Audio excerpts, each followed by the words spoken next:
Hey BDC Live, Courtney here from the Office of Student Involvement, just coming at you with another student interview to give you a little bit of insight on the student experience here at DePaul. So next I'm joined by Molly from our women's soccer team. So Molly, thank you so much for joining us today.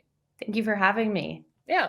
So to get started, how about you just tell us a little bit about you, your name, where you're from, your major, and maybe a little bit about your experience on the women's soccer team here. Okay. Well, hi everyone. I'm Molly. I'm a senior on the women's soccer team. I'm a goalkeeper. I am from Ottawa, Canada, but I was born in Sweden. As Courtney said, I'm on the women's soccer team. I've been here all 4 years. I can't get enough of it. I'm actually taking my COVID year here too. So I'm in winter season right now, preparing for the fall. And a little bit about our team. We're a member of the Big East. We're a really tight-knit squad. Historically, in my last years here, Aaron Chastain was our coach, but we've now just transitioned into having Michelle O'Brien. But the ideals and all of our goals have stayed the same. We want to be Big East champions. We want to make the NCAA tournament, and we want to kind of leave our mark on the game and on this program. I'm really excited to see what this group has to offer and what we're going to do moving forward. Nice. What's been your favorite match that you've had in your time at DePaul so far? It was probably my sophomore year. Whenever I do recruiting calls, I brag about this game all the time because I just can't get enough of the experience. My favorite thing about being a DePaul women's soccer player is being the underdog. Like nothing feels better than going into a game and the other team looking down on you, thinking maybe they're not going to be able to compete and you coming out on top. So my sophomore year, we were in, I think it was called like the Purdue champion or something like that. Either way, it was a tournament at Purdue. It was us, South Carolina, Kansas, and Purdue. And we played Kansas and South Carolina. At the time, we weren't ranked, but Kansas was ranked, and so was South Carolina. And we actually beat Kansas. And we just grinded out that game. Like I think we had 27 shots against, but that just showed like the true character of our squad. And I really do think like we can compete with any team in the country just because we're such a tight knit group. Like I will lay my body on the line for any single person on our team. And I think that brings you so much farther than talent. I mean, we've got the talent too, but at the end of the day, grit and hard work is like so characteristic of our squad, and that win is always just going to be super special to me. Yeah, that's awesome. That's a really great story too. Well, and I think it's really it's just so interesting to me that you're using the word grit as part of it, especially knowing like Athletics' new campaign about like blue grit, and like it really is like I've now been at DePaul for 6 years, and like there is this like spirit of like you roll up your sleeves and get it done, and like to hear that almost like manifesting from what you're saying is really cool too. Yeah, it's awesome. One of our like big things is like blue collar mentality. I mean, if you're not going to grind, then you're just not going to succeed. So yeah. I'm also curious about this. Because I've heard about this like from administrators, but I've never had a chance to ask a student athlete about this. What's it like competing next to the L? So I love it. Yeah. And it is so funny to me when we hear other schools talk about how much they hate it. Yeah. I can't remember what Big East school, but I might be throwing Xavier under the bus when I say this, but Yeah. I think it's Xavier. Whenever they prepare to play us, they put an audio of planes like landing or something like that. Yeah. So they get used to like the whole noise and ambiance of playing on Wish Field, but there's really nothing like it. Like you talk about at home advantage, like that is it in a nutshell. I love Wish. I mean, I have dreams and it's like, this is Fullerton, like ground line stuff. Like I don't know why it's like so in my brain, but I love playing at Wish. Like the train doesn't bother me. The only time it bothers me is when Michelle's trying to explain something and then it's just like coming by. I'm like, oh man, this can take us a couple minutes. But I really do think it makes like us special. Like we are a city school. Like what's more city than having the L literally right beside the field? Yeah. That's awesome. Do all or most of the teams that you compete against play on turf? Yes, we haven't played at UConn, but I'm pretty sure they're turf. I will say Georgetown is grass, but I know when it rains a little too much, we play on turf. Yeah, I'm trying to think if there's any other teams that are grass. I think it's just Georgetown. Yeah, nice. It's been a little bit weird with COVID, like the home away series. So usually we play away one year, and then we'll play home the following year. But because of COVID, that kind of got a little messed up. So I haven't had the opportunity to play all the Big East schools away. So I can't completely answer that question. Well, hey, you got that 5th year of eligibility. Hopefully you'll get to see all of them by the time you're out. For sure. Yeah. Well, Molly, you started talking about this a little bit, but obviously one of the things that we know is that the pandemic is significantly impacting all things about the student experience. So I'm curious if you can talk a little bit about more how it's affected like you personally as a student athlete, your team, and just, some things that, might be different in this like junior, senior year versus your freshman, sophomore year here at DePaul. Absolutely. I think when we think of the college experience, you think of the social aspect. I mean, absolutely, academics are a priority, but whenever I hear my parents or whatever alums talk about their experience at DePaul or whatever school they go to, they talk about the social part. They talk about seeing their friends, all these things that they do outside of academics. So I feel the biggest part that has been impacted, unfortunately, by COVID is that extra like social aspect, like just being online and everything. Like it's different. I go into my Zoom classrooms. Most people don't have their camera on. And admittedly, I don't have my camera on half the time. It's comfy to be in your PJs doing class, but you miss that social component. We were really lucky in the sense that we got to come back to campus and at least train. And so it was nice to see my teammates every day. I live with some of my teammates, and that's been awesome. But it really hasn't been the same in terms of competing. We couldn't have fans during the 2021 spring season. So for those that don't know, soccer is a fall sport. And then when the whole COVID stay-at-home protocols all were initiated, we were all sent home. And then our fall season was postponed to the spring. So normally we play about 20 games. We actually only played, I think it was 8 or 9. So we just played half of the Big East. So not even the whole Big East. So I have seen Butler too many times. Like, so that because they're so close. Yeah, exactly. So we just played the teams that were close to us. And then with all of that, like, so we're missing the social component. Our season's a little bit modified. Also, then there's the mask mandates, which is really difficult to play. And this is obviously coming from a place of privilege. Like, I'm young, I'm healthy. At least the least I can do is play with a mask on. But it's hard. It's hard to yell at my teammates to mark up with the mask on. So that made it a little bit difficult. Thankfully, we were able to have a little bit of a more normal season in the fall, but testing protocols have still been the same. If you're symptomatic, you get tested. So all of those things, at least we've been safe with it. I'm grateful for DePaul for putting student body's health first, but it's been tough. Admittedly, it's been tough. Yeah. Well, and it's been, as a staff member here, it's interesting. And like you talked a little bit about classes, and one of the things you talked about, like how students are sitting with their video off. I taught a class this past year, and we would do like breakout rooms. And the thing that was like always so wild to me was like students would turn their video off when they were in the full class, but then they'd have it on in their breakout room.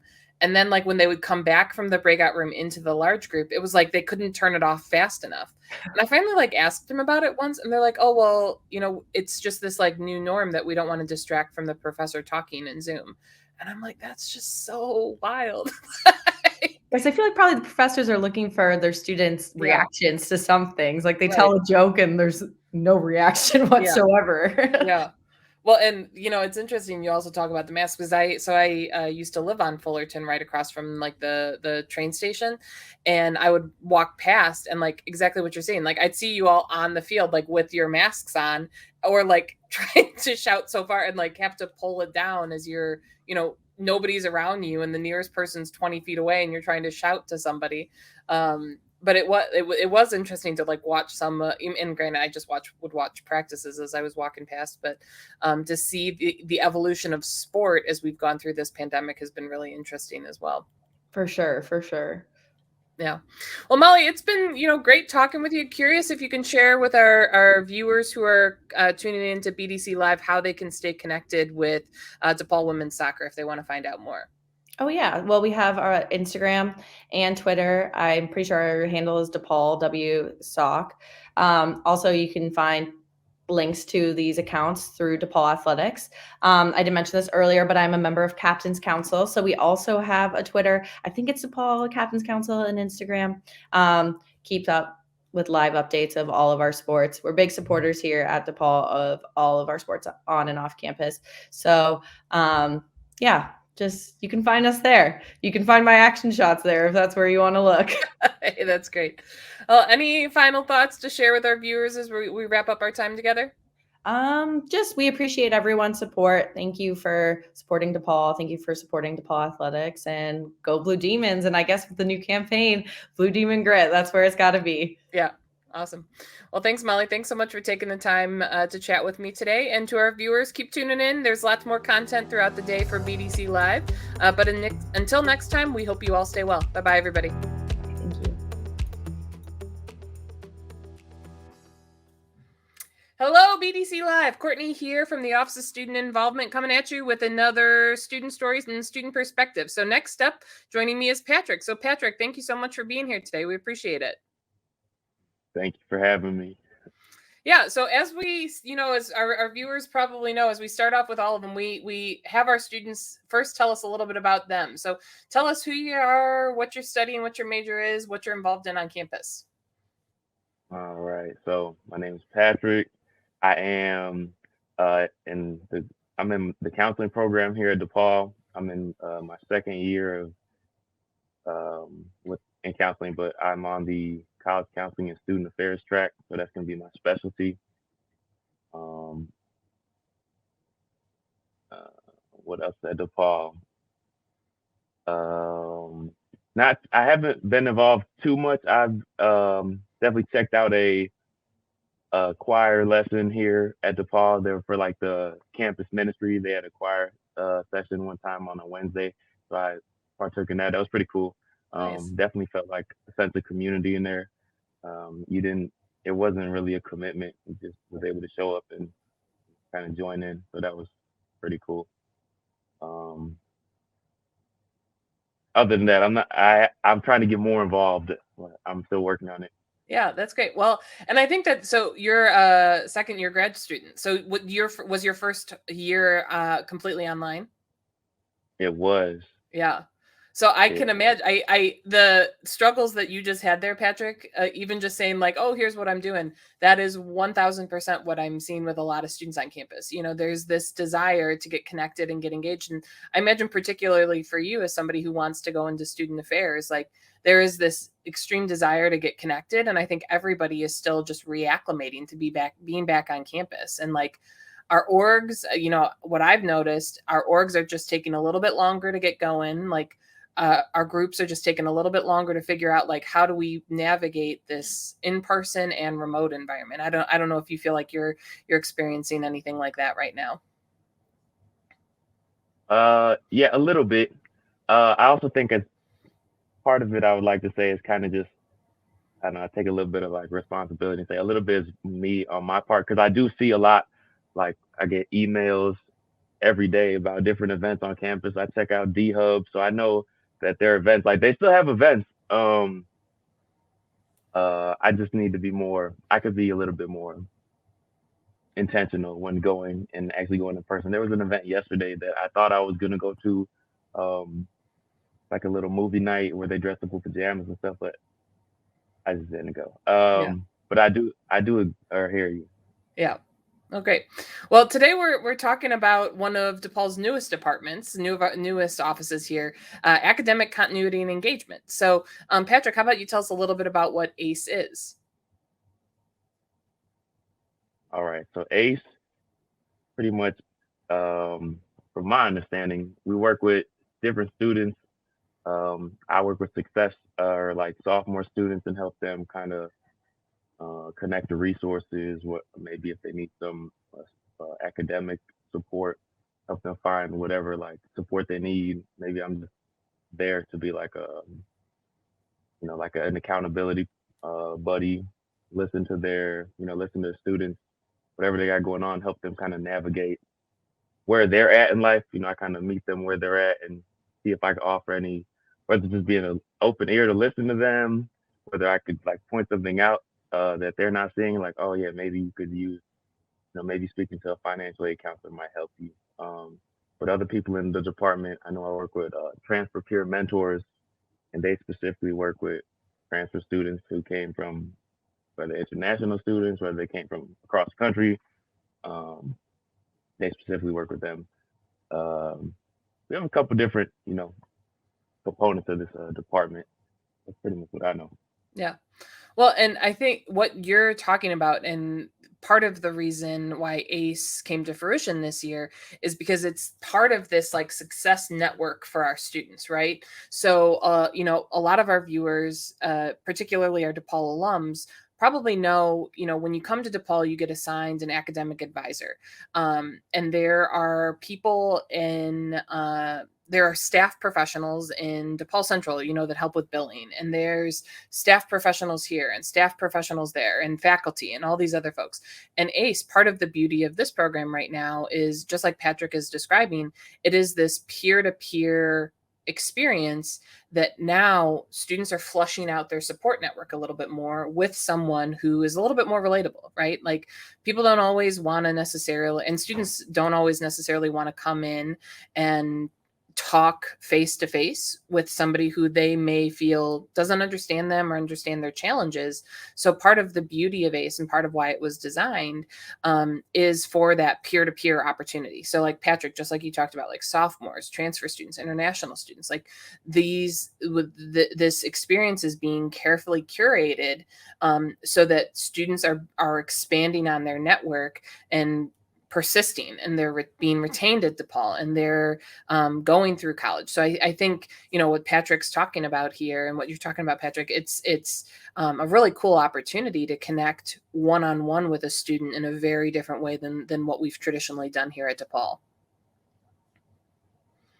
Yeah, that's been my experience so far. Really being able to connect with students and just help them one day at a time. Yeah. Any success stories that you'd like to share, perhaps, with any of the students that you've been working with, or any big challenges that you're trying to work through right now? Big challenges that I'm trying to work through. I'll tell you. Well, not currently right now. I don't know, specifically in regards to what, in regards to my academics or working at ACE. I was thinking in terms of ACE, but if you want to talk about you personally, Okay. go for it. The mic Okay. is yours. I just wanted to make sure I was on the same page. All right, but yeah, working at ACE. Okay, so I'll just talk about a meeting I had with a student last Friday. So I actually met with a student who, we have like an outreach team that reaches out to sophomore students. So they scheduled a meeting with me. So we met at little in the student center at the coffee shop there, and the student was pretty much just interested in learning more about. He was curious about like graduate programs, because right now he's going for, I don't know how much I can say, but he's going for a bachelor's degree, and he was thinking, oh, maybe he's going to possibly need to go for a master's, so his job prospects look better from once he graduates. And he was just like asking questions like, what degree programs do we offer? And I know a little bit about, looking into graduate programs. So we pulled up the list, and it just so happened he was thinking about like a psych major for his graduate degree. Um, so we just took a look at it, and I was able to like show him how to like run a little what if degree audit program. But I was like, if you want to know more about it and see like how your credits would transfer, you need to talk to your advisor. And I was able to help him look up who his specific academic advisor was. So that was pretty cool. And then after that, he was trying to get more involved on campus. He was trying to find a job on campus. So I was able to help him create an account, and then also look at the jobs on campus so he can get more involved and make a little bit of money. That's awesome. So that was successful to me. Like, that was super. It was really helpful. He thanked me, and then that was pretty much the meeting. Like 30 minutes. It wasn't anything too crazy. Yeah. That's great though. And I think that's a perfect example of exactly what we're talking about, right? Like the ability for you to go in and like show, like, you as somebody who works in ACE know about all of these resources. And now you can just help and show and guide students as they're trying to navigate the system too. Because one of my favorite things to say about particularly freshmen, which I know, ACE works a lot with like sophomores and above. But one of my favorite things to say about freshmen is, we expect them to navigate this college experience when 6 months ago they had to ask to go to the bathroom.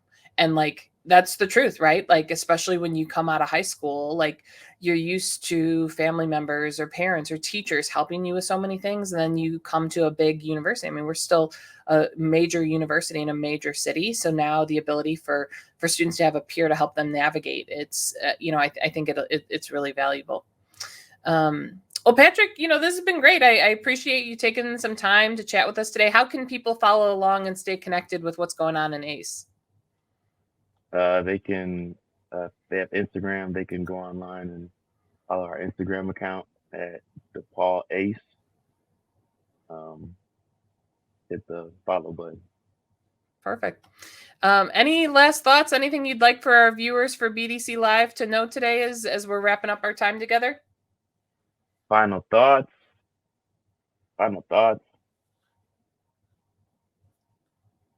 Right now, it's stay warm, right? Yeah, you put me in the spot. I don't have any final thoughts. Hey, that's all right. A great final thought for everybody right now is stay warm, stay healthy, stay engaged. I know things are tough out there, but Patrick, thanks so much for taking the time to chat with us today. BDC Live viewers, thanks for tuning in. We've got more interviews throughout the day, so be sure to stay connected, and we will see you all soon. Bye-bye, everybody.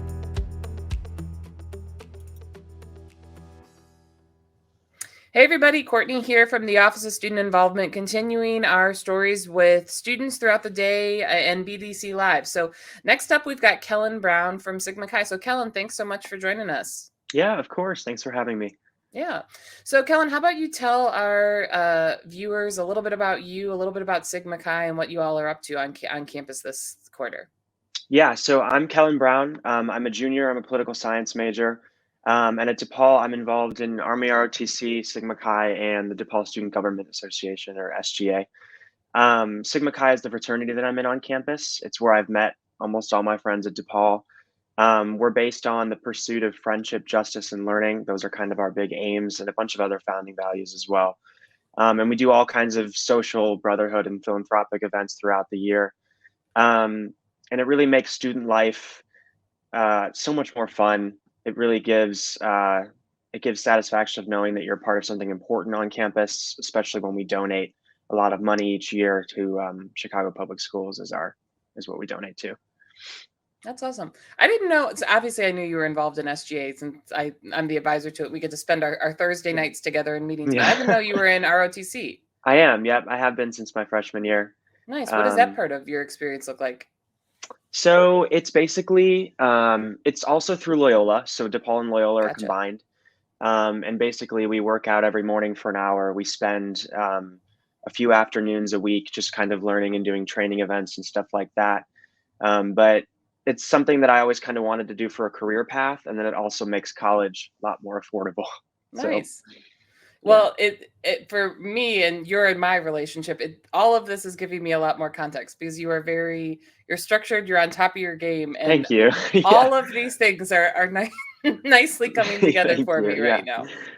Yeah. So I know, we're particularly meeting to talk a little bit about Sigma Chi here. And so just curious if you can tell me a little bit about what it's been like for your org to adapt to this partially remote environment, partially in person, and really what that's been like. Yeah, absolutely. It's always going to be difficult. Remote environments are always going to be difficult, especially when it comes to, kind of fostering interaction and bringing people together or keeping them together. But we're super thankful that last quarter was in person. But everything before that last year and even longer than that was virtual. So we had to make it work. And we were able to hold a really successful recruitment last quarter, and even online during COVID when it was really bad. We still raised a ton of money for CPS, not as much as you typically would in person, but for online environment, it was still really impressive. It just took a lot more effort and engagement to do it online, but that doesn't mean it's not possible. And going back to in-person really raised everybody's spirits last quarter for sure. We were all super excited to be together again, and just the dynamic of that is awesome again. Yeah, well, and to Sigma Chi's credit, I had the opportunity this past fall to serve as the advisor for IFC while OSI was going through some staffing transitions. And to Sigma Chi's credit, and I think all of our IFC chapters in general, they have become this pocket and this place that our students seek because I think that year of remote learning, Yeah. we've seen this increase in students saying like, I want to be part of an intentional community, because they know there's these benefits at DePaul, but there's also the benefits once you graduate too. Absolutely. Like it's this long-term connection that people are making. Yeah, and there's like alumni networks and all kinds of, absolutely, you're right. Yeah. So I know, Kellen, you talked a little bit about, some of the funds you've raised for CPS, and talked a little bit about some of the challenges. Just curious, if there's anything else on your radar, either that you all are really proud of, or that, might be coming up that Sigma Chi is looking forward to doing, or that, you're still working through as a struggle. Yeah. I mean, in terms of struggles, the year is already flying by. The time's going by so fast. We definitely had some issues in the fall in terms of like getting ahead of planning, because so many things were coming at us from different directions. But I think now we're much more situated, prepared for that for the rest of the year. In terms of successes, we recruited and initiated the largest pledge class we've ever had last fall. And I think that COVID actually, really impacted that. Like you just said, people want to be a part of a community. So that was super beneficial for us. And I know that we're also, so far this year, we're on track to raise more money than we ever have. So I think people are just really energized not being virtual. So that's going to be a big deal coming up. But yeah, I think we have winter recruitment coming up this week. So that's taken a lot of effort of planning, but we're very excited to kind of have other events for the rest of the year, like formal and semi-formal and stuff like that. Mm-hmm. Yeah. And, all things hopefully will be turning around here. I know we're just starting back up for in-person operations. We're a couple of weeks in with those. So, and I appreciate particularly our fraternity and sorority life community. We talked early on in the pandemic at DePaul about this like health and safety pledge. And I think our FSL chapters really get it, and they see their role in leading the rest of the community. So I've appreciated seeing that because I think they know, like, you want to have formals, you want to do all these other activities, and that's only going to happen if we all continue to take care of each other here. Yeah, and I mean, to that point, we all know how understaffed you guys are too, and we really appreciate all the work you do. I know it's a lot, so thank you. Okay.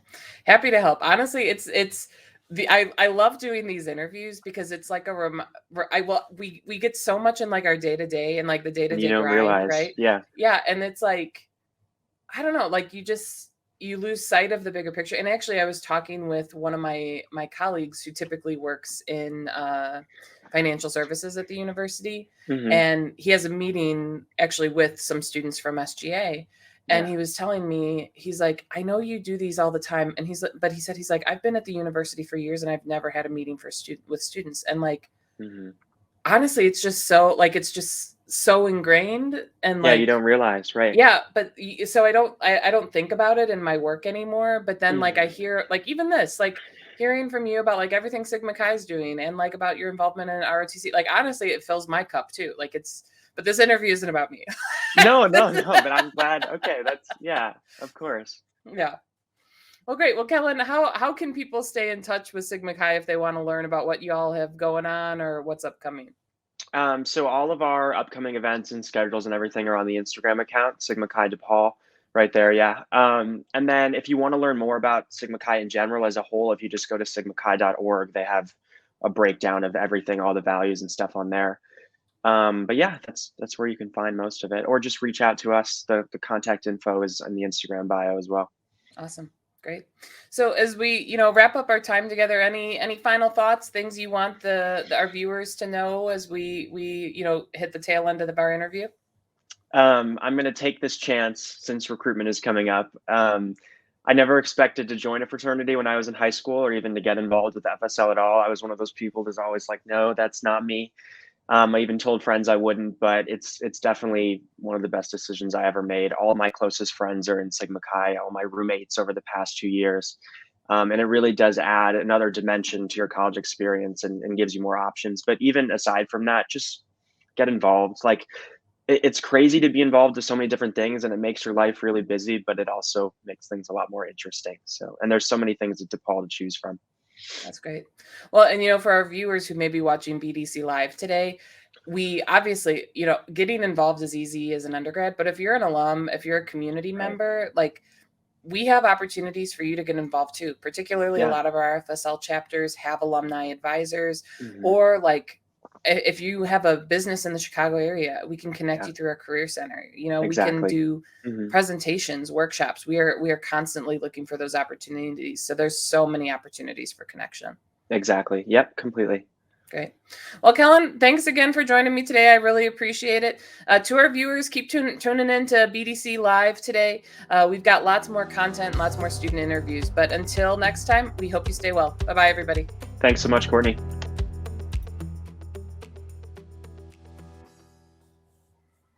Hey everybody, Courtney here from the Office of Student Involvement, coming at you with another student interview as we head through BDC Live today. Next, I'm joined by Lenka from our women's tennis program. So Lenka, thanks so much for being here and joining with us today. Thank you. Yeah, so to get us started, before we dive in, how about you tell us a little bit about you? Who you are, what's your major, what year are you, that kind of stuff. Okay. So hi everyone, my name is Lenka Antonijevic and I'm a 5th-year senior. So I'm doing my I'm in the grad school majoring in business analytics, and I'm part of women's tennis team. Nice. What do you want to do when you graduate? I'm still not sure. Probably go towards IT business analytics. I received my undergrad. I finished my undergrad in computer science, so I want to use both. So probably towards IT and business analytics. That's awesome. Yeah, that is a area of study I never got good at. So I am always amazed by people who, know enough right now at this point in your life that you want to go into it. But we could talk about that for hours. But we're here to talk a little bit about women's tennis, and I think our viewers will be interested to hear about this because obviously, during the pandemic and this year, athletics and involvement in athletics has looked a little bit different. So how about you tell us a little bit about what your experience has been like as a member of the women's tennis team? Well, being part of the women's tennis team brings some amazing opportunities and experiences. And throughout pandemics, we've experienced some matches that have been canceled, which wasn't that great, but we succeeded to play as many matches as we could, and that was great. We went for a spring break last year, and that was amazing. So we kind of every month passing, we are getting on our track, and we are getting more and more matches, and it looks more normal now than it used to look a year ago. Yeah. When is your normal season? Because I think you all are just starting competition right now, correct? Yes, our season is starting now in January. And you'll come until June? It goes until May, end of April, and then beginning of May.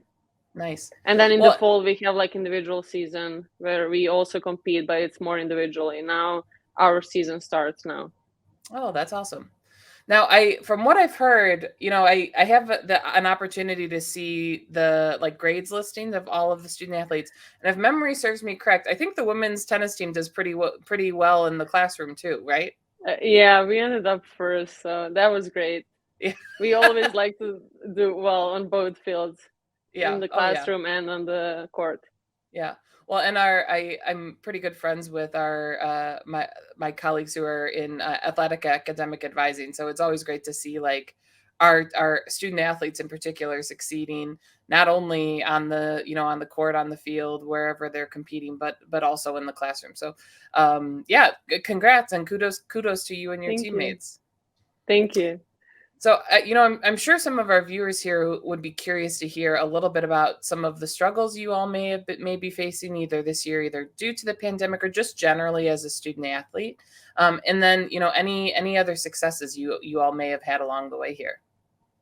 Yeah, so I think in general, what all student athletes face throughout the year is time managing. I feel sometimes it can be hard to do both in school and on the court or on the field, and also giving maximum effort every day is something that we all want to do at our best, and sometimes I can be struggling, but I feel being part of the team and supporting each other is something that gives us more power and makes us do more and just go that one extra mile.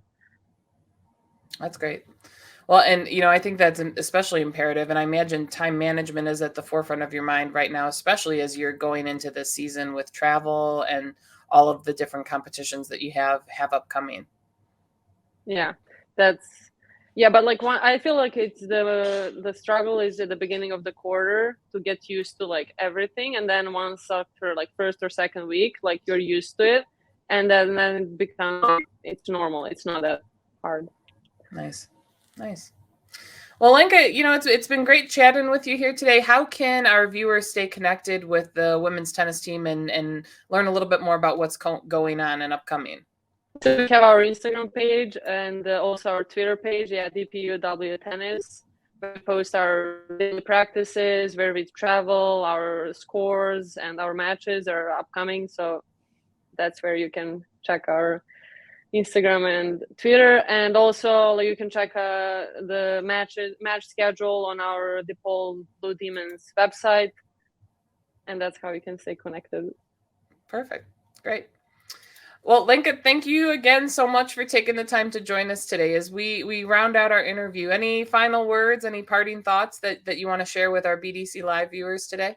I just want to thank everyone who is participating in this challenge and everyone who has been here for DePaul and DePaul Athletics through past years and right now. And all the support matters so much to every single one of us, and we are very grateful for each one of you. Couldn't have said it better myself. Perfect way to end our interview here. So viewers, again, thank you so much for tuning in and supporting DePaul through today's Blue Demon Challenge. We will see you next time for our next interview. But until then, we hope you stay safe and well. Bye-bye, everybody. Yeah, stay safe. Bye.